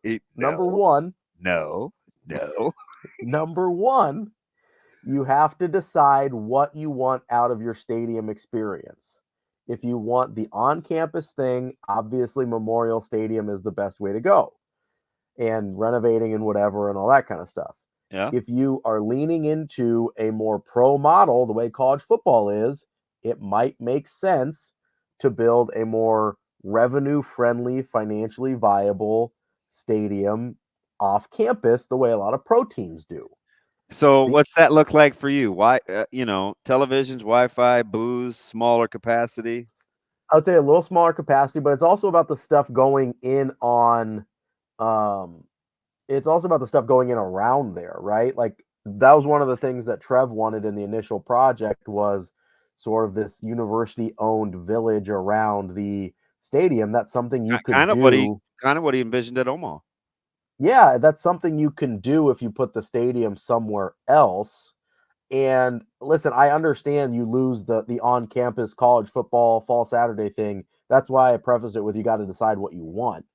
The second thing is there's a financial viability there with if you get to a certain dollar amount, and I did take some like sports admin classes in college, and I know it was a long time ago, but like once you get to a halfway point on renovations on renos versus new builds, you at least owe it to yourself to explore the feasibility of a new build versus a reno. That's all I said. Okay. So you didn't really want to demolish it. Well, no, but I said you have to. What was Dave thinking? Did he just put words in your mouth? That never happens with radio. No, because all I said was you owe it to yourself at the price tags we're talking about that you have to look at the other options at a certain point. I understand. And decide what you want. But as soon as anybody hears like, oh, maybe we should build a new stadium, people are like, oh, he wants to kill Memorial. There he is. Where you been, man? You've been laying in the cut. Well, I'm trying not to wake anybody up at my house, to be honest with you. Welcome back. So what do you do? Do you just lock the dogs out? No, I got Shadow laying right next to me. They were sleeping upstairs because my wife's got the day off for once, so they were hanging out with Natasha for a little bit. But they've been actually very good this morning. I'm stunned at how quiet they've been, and I'm gonna knock on wood because I probably ruined it. It's the storms, man. They're a little subdued. She might have slipped him a little Benadryl this morning to keep him calm. I'm not sure. Can dogs take Mickeys? I'll take what? Mickeys. Oh, you're young, but like Mickey, like if you slip them a Mickey, it's like you never heard of that? Hit Urban Dictionary. He said no. No. Yeah. So Ed Service is retiring. He is. We got like a minute here. Yeah, in 55 seconds, we're going to be disrespectful to a guy that's had a heck of a tenure. We may have to tackle this one tomorrow because coming up here, we're going to talk to Luke Fox of Sportsnet to talk about the NHL. But we will get to Ed Service tomorrow and talk about this kind of really unusual situation with him getting kind of a farewell tour, which seems like the least Ed Service thing in history. I know, right? How awkward is this year going to be? It's super awkward. Like, It's who's in charge? always weird. Like, I don't know. Who's in charge? Yeah, not sure. We'll I'm figure it not out, sure I they guess. will either. Oh man, hey, Gene said he loves to listen to us when we're actually talking about sports. We should probably do that. That's like 30% of the time, Gene. We got you. That's way low. It's more like 70. Just saying. We'll be back with more Hurrdat Sports Radio. Talk about NHL playoffs next. Wrapping up the show here on Hurrdat Sports Radio, AM 590, ESPN Omaha, ESPN Tri-Cities, KFOR in Lincoln. We're live on Twitter, Facebook, YouTube. That's D-Beat. I'm Ravi Lulla, and we are brought to you by Warhorse Sportsbook. Make sure you get out to the casino in Lincoln or to Horseman's Park in Omaha. It's the best place in Nebraska to place your sports bets. If you have any questions or want a full list of details, warehouse rules, get to warhorsecasino.com/sportsbook. We are joined now by Luke Fox of Sportsnet, who covers the NHL. Luke, how are you this morning? I'm doing well. I'm just getting ready to fly to New York City for cover the Eastern Conference Final between the Rangers and the Panthers, and it should be a heck of a series. Yeah, unbelievable that New York is going to be the scene for Game 1 of the Eastern Conference Finals. That place will be an absolute madhouse. It's my favorite rink in the whole league. There's something special about Madison Square Garden, and just watching the first two rounds from television, that place is absolutely buzzing. And then of course you get some celebrity sightings too. So it should be electric, and both these teams are absolutely legit. They deserve to be in the Final Four, and I'm expecting excellent hockey, good goaltending on both sides, two physical teams, two deep teams loaded with star power. It should be a great series. Luke, as we get ready to kick off kind of the Final Four here, if you will, of the NHL playoffs, it's pretty chalky with only the Oilers, not the only one seed, not involved here as they knocked off the Canucks in 7. Are you surprised at all by the way this has ended up playing out? No, not really, to be honest, because I think the Oilers were a lot of people's pick to make it to the final or even win a cup, but they just got off to such a horrible start. Like, their October or November was a disaster, and then once they fired their coach Jay Woodcroft, made a change there. Once Connor McDavid got his legs, and started piling up the points, they looked more like everyone thought they would look like towards the second half of the season. So yeah, they were a bit of a lower seed, but I don't think anyone thought of them as this great underdog. The Vancouver Canucks actually overachieved this season. They hadn't made the playoffs in a long time. So they were almost like a surprise that they ran away with the Pacific Division. And that series was a bit of a coin flip, a little bit shaky for the Oilers in the fact that, their starting goalie, Stuart Skinner, wasn't great to begin the series. They made the switch, went to Calvin Pickard, really unproven journeyman for a couple games. Then they go back to Skinner. But defensively, the Oilers were fantastic in Game 7. And once they got the lead, it was too big for the Canucks to overcome. It's pretty interesting to see the Oilers, which is very top-heavy, star-studded team that it's led by Connor McDavid and Leon Draisaitl, going up in the West Final against Dallas, which doesn't have the biggest names, but they're deep.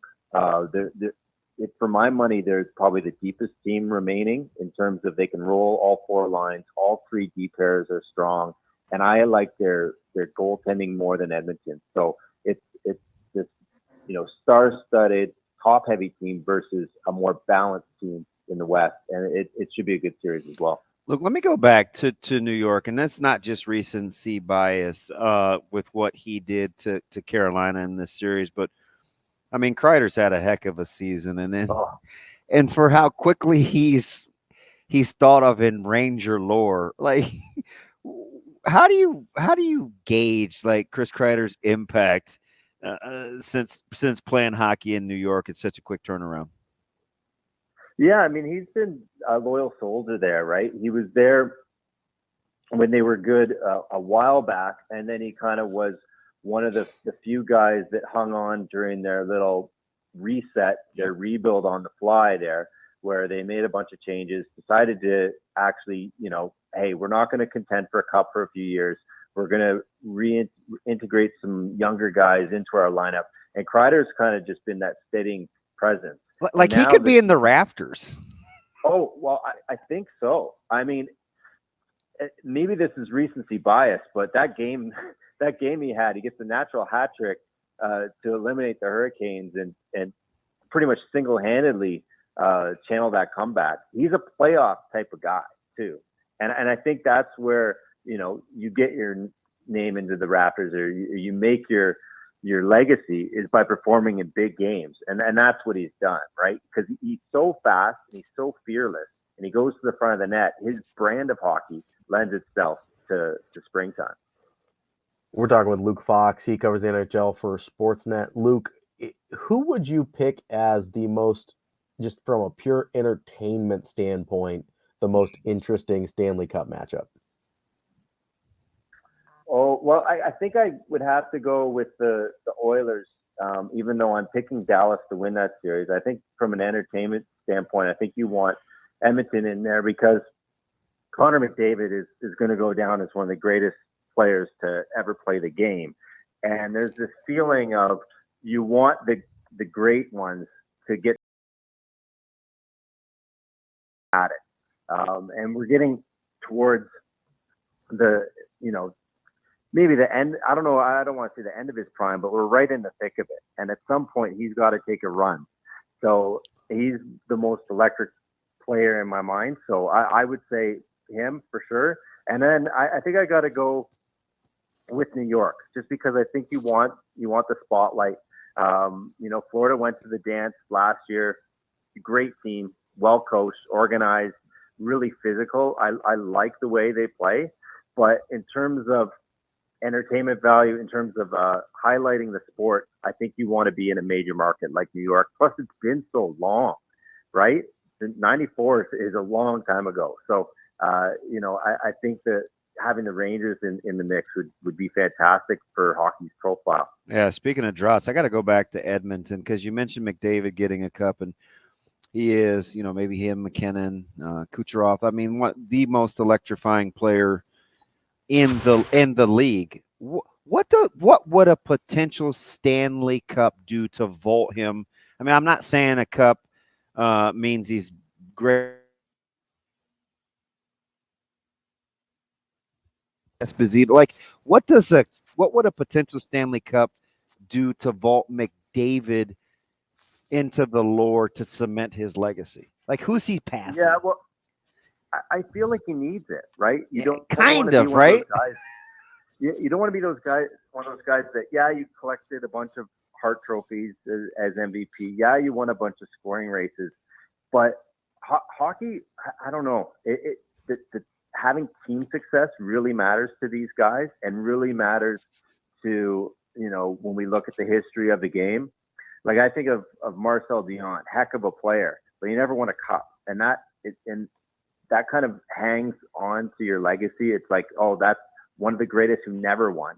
You think of Sidney Crosby, all he has done is won at every level, international and, in the league. So I feel like he needs it. And I also feel like he wants it. I feel like he's reached a point where he doesn't care if he gets the Hart Trophy, in Vegas next month. He wants to win the Stanley Cup. That's all that matters to these guys at this point, especially once you've been in the league a while and you've already had the individual accolades. You almost assume he's going to get one at some point, but time's running out here. And Draisaitl, the second best player on the team, only has one more year on his contract. I'm like, is he Teemu Selanne? You know what I mean? It's like, I just wonder like what the cup does to like put him in the discussion of GOATs. Oh, I mean, top 5, top 6. Yeah. Luke, does it? Go ahead, Luke. Oh, I was just saying, you're right. Without a championship, it's hard to put you on the Mount Rushmore as one of the GOATs. I agree with that. So let me ask you this, because they were my pick to win it when this whole thing first started. I feel like for as good as the Panthers were, and they had the second highest odds right behind Carolina and even ahead of a team like Dallas, does it feel like Florida is a little forgotten? I don't know. Maybe they've been forgotten because they've kind of made pretty quick work of their first 2 opponents.